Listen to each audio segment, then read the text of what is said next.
Champions trophy খেলার ইচ্ছা থাকলেও মর্যাদার সাথে আন্তর্জাতিক ক্রিকেট ছাড়তেই অবসরের ঘোষণা দিয়েছেন জানালেন জাতীয় দলের সাবেক অধিনায়ক তামিম ইকবাল।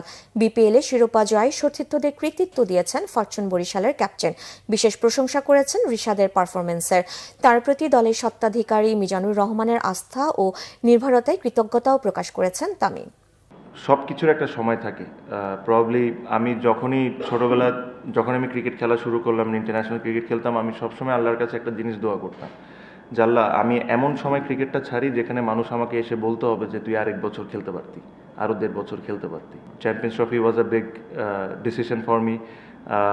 স্পেশালি আমার ছেলের জন্য আমি কথাটাও বলছি, because he has somehow goat interest, lot of interest about cricket, so he wanted to see me.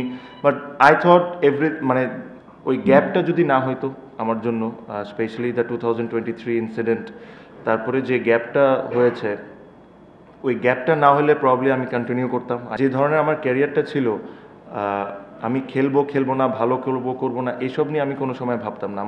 আমার ভাবনা ছিল যে আমি কিভাবে করে আমার পারফরমেন্সটা উপরে নিয়ে আসতে পারি, আমি কিভাবে করে আরও বেটার হইতে পারি। বাট এই গ্যাপের পর যখন আমি কাম ব্যাক করতাম, things could have been very different. BCB has done is very I am very thankful to them. রাজনীতিতে না, এখন তো আমি রিটায়ার্ড, যদি আসিও তাহলে এখন ওই আলোচনাটা হবে না, বাট আল্লাহর রহমতে এরকম কোনো প্ল্যান নেই ভাই।